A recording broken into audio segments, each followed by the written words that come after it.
Welcome guys, this is Ola from Stop Me O channel with another Life is Strange video. That's right. So a couple of days ago, this YouTuber called Ulrik Saladbar, I'm sorry if I'm pronouncing it the wrong way, has posted a video called The Worst Best Friend. And he discussed Chloe Price. Now the video is 30 minutes long. It was hard watching it. I'm not going to make you watch that. You can go and check it out. I will leave the link down below so you can watch that yourself if you want to. Well, I watched that. And basically I'm here to discuss how I disagree with whatever he said. I kind of felt triggered. I kind of felt like I need to discuss Chloe Price. I need to discuss Life is Strange yet again. To be honest, I was in a Life is Strange kind of a mood lately. We have Tell Me Why coming out in a week, so a new Life is Strange developer game. I'm very excited, I'm waiting for it. I've been sort of replaying Life is Strange on my own lately. I've even been working on this five years later sort of a video in between. I just haven't really finished it yet. Yeah, like Life is Strange theme has been around even though I've been sort of focused on The Last of Us lately and The Witcher 3. When I watched that video, I instantly disagreed with pretty much everything that he said. Yeah, I just want to discuss that. I want to talk about how Chloe Price is in fact the best friend anyone could ever have, and how what that YouTuber said was wrong on many levels. Like I mentioned before, I don't really want to make you watch that video. At first I was considering making this a reaction video and like react to that video, but his video is 30 minutes long and also I had to force myself to watch that video. Yeah, I want to be respectful. I know it's someone else's opinion, but I just found that video to be so negative. I'm gonna be honest here. I found that video to be very negative and I don't really want to like expose you to that negativity in a way. I will explain that. I'll get into that later on. So yeah, reaction wasn't the right solution here. Then I thought that I could post certain fragments of that video and like comment on them. So I even started working on that, but I realized that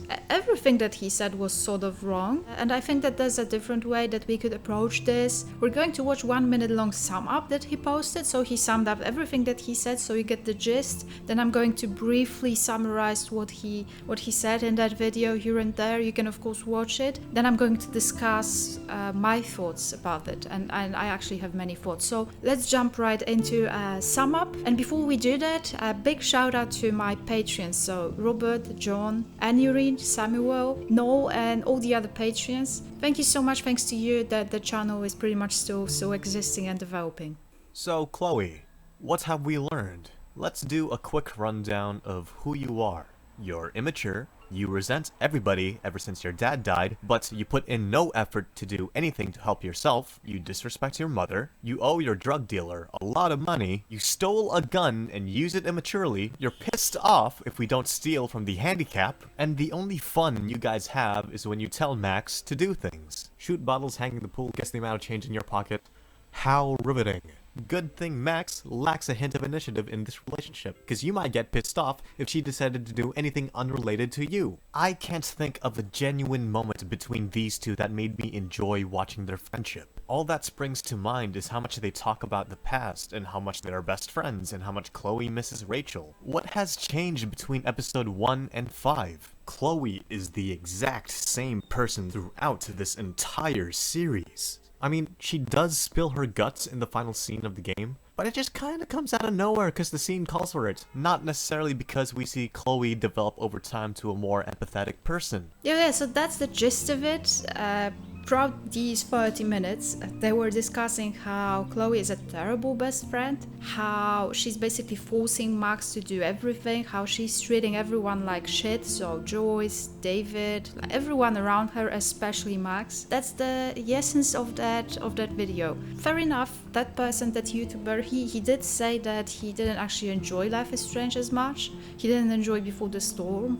I mean, it's an honest opinion of his, but in my opinion, he was just trying to criticize Chloe for the sake of it. He assumed that she's the villain here, and he went out of his ways to find arguments pro his case. I think that a good theory video shouldn't really assume anything, so you should ask yourself a question: is Chloe a good friend? And then you should go through the game and and find arguments both pro and against your case, and you will find both. He really focused on the negative aspects of Chloe's behavior. He focused on everything that she did wrong. He went out of his way to prove that Chloe is a terrible best friend, a terrible person to be around. She's evil. He called her an idiot a bunch of times, which I didn't find to be cool. Like, I understand the idea behind these videos. There's plenty of videos out there that criticize movies, TV shows, books, games. They go for this edgy sort of a way. So they do call people idiots and all. And sometimes it's actually funny, sometimes it makes sense. But like I mentioned before, I watched 30 minutes of that video and I feel like he totally missed the point. Even if you don't like the game, you shouldn't be this closed. You should be open-minded at least a little bit to acknowledge certain things. Here's why. First of all, there's this quote in a Polish movie actually that it would be hard to translate, but I'm going to try. Basically it says that you can see the show, but you cannot see the thing. By thing, I mean the essence. So you can only see a person's actions, their behavior, but you're unable to see what their motives are. I feel like that guy, that YouTuber, did that. I feel like he only noticed Chloe's behavior, which was, yes, sometimes toxic. Sometimes she was very much into herself. She didn't treat many people the way they should have been treated. Yeah, like Chloe did all those things. You got that one thing right, but that's the only thing you got right. I feel like that they only saw the results, but they didn't take their time to actually understand them, to understand their actions. Chloe is sometimes jealous, she is sometimes possessive. And I'm sure you have Blackwell bros all over you. Like Warren. She doesn't consider other people's feelings sometimes.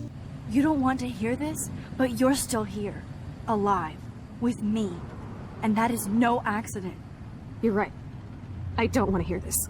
But it all has its roots. Let's take a moment to see the reasons behind Chloe's actions, the actual reasons. So at first Chloe's life was pretty average, pretty okay. She was living in a nice neighborhood, she had a best friend, a loving family, everything was okay. We saw that perfectly in Farewell. One might argue it's not canon, but well, it's there. We have that, so there's that. Then her father dies. Then her best friend leaves on the very same day as the funeral. Even though she promises they will keep in touch, Max never does. Now that guy in the video, he actually accused Chloe of not reaching out to Max. The thing is, don't you think it should be Max that should reach out to her fatherless, broken friend? She was the one who left the tape and she was the one that promised they would keep in touch. We'll get good at it. Great at it. We'll write and talk all the time. But then she left and she didn't talk to her for years. I just don't think it's fair to say that Chloe is the one that could have reached out to Max. You don't always want to ask for help. Sometimes you're too proud. Sometimes you feel like maybe that person left you and they don't want to keep in touch with you. Chloe's mom starts dating David, an ex-military guy who's aiming to replace William in Chloe's life. Now, that YouTuber also minds very much that Chloe is not treating David with respect. I mean, it was also a both-way street. It takes years, it's a process to replace a person like William, if that's possible at all. And David wasn't exactly easygoing. Well, screw you! It's not that hard to understand that they wouldn't get along, and it's not that surprising. Many kids don't get along with their step-parents. Then she meets Rachel. Things get a little bit better, but then due to her rebellious behavior, she gets expelled. Now her chance to have a better future is potentially gone. See, right now we have to guess, but what happens next is that Rachel starts hanging out with Frank more, she probably starts taking drugs, she starts partying more, then she meets Mark Jefferson, she's influenced by him, Chloe is again left alone. Then on top of that, Rachel disappears, and Chloe doesn't know if she abandoned her or if she was kidnapped, if something happened. She's left alone yet again. While all of that, Joyce was doing everything that was possible, everything in her power to actually support Chloe and give her a better life. So yeah, don't you think that she's allowed to be just a little bit bitter? She's allowed not to change in 5 days? That YouTuber, he said that she didn't change, she didn't progress. It's been 5 days since episode 1 and episode 5. 5 days, that was a week. That's not enough for people to change. If you think about it, she actually did change, but we'll get to that final scene of Life is Strange. Also, she did change if you consider all the games together.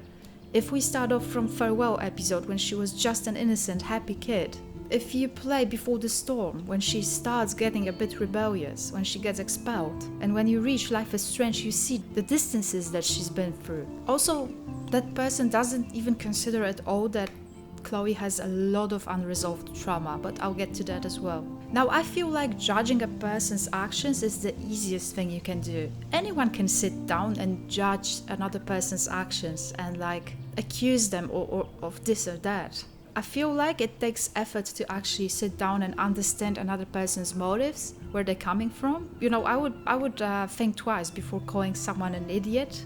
Another thing they mentioned in the video, among other things, was Chloe getting upset when Max decided to take the phone call when Kate was calling, and he said that, well, Kate was on the edge of a suicide and all of that.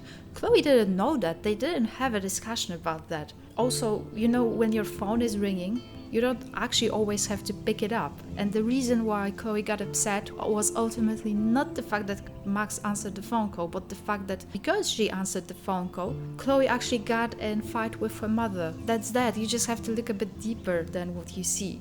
I also feel like that the person that made that video didn't actually understand that it wasn't Chloe that was supposed to change in the game. It was Max all along. It was about Max changing. Max was shy. She didn't really progress over the years. She changed with Chloe. She changed thanks to Chloe. She grew thanks to Chloe. Your power is changing everything, Max. Especially you. I can already tell.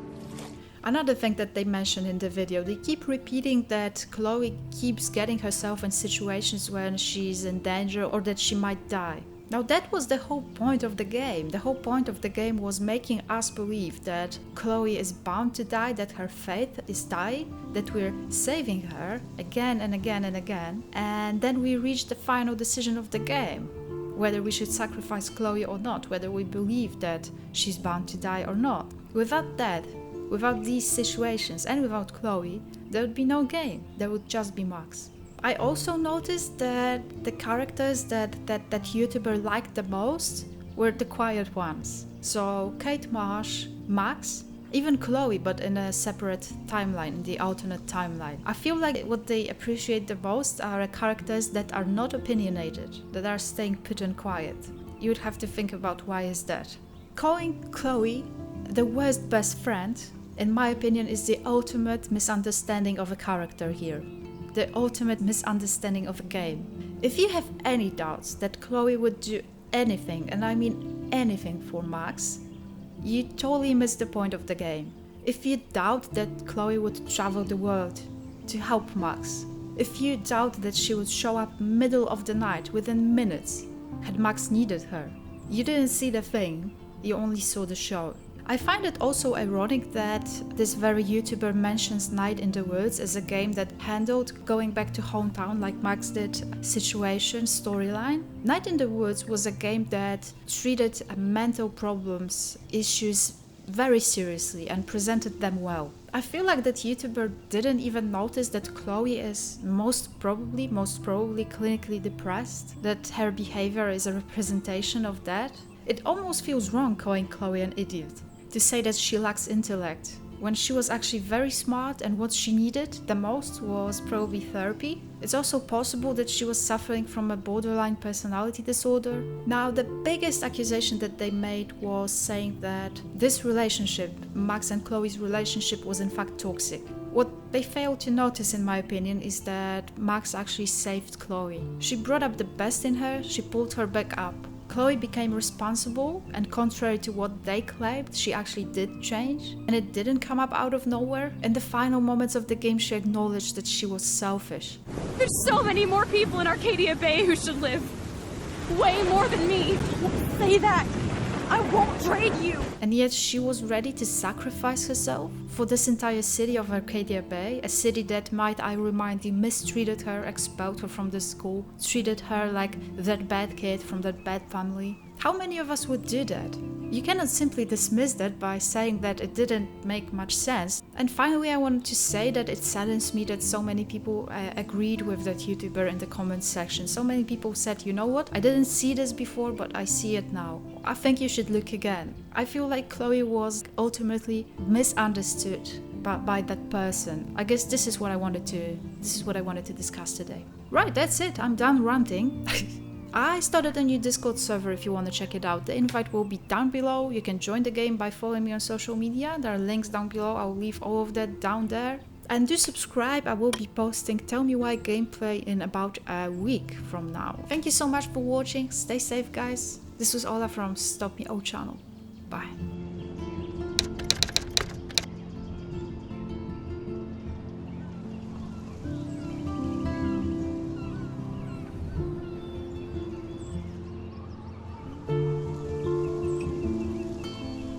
Did you guys have a bonding session about how fucked up I am?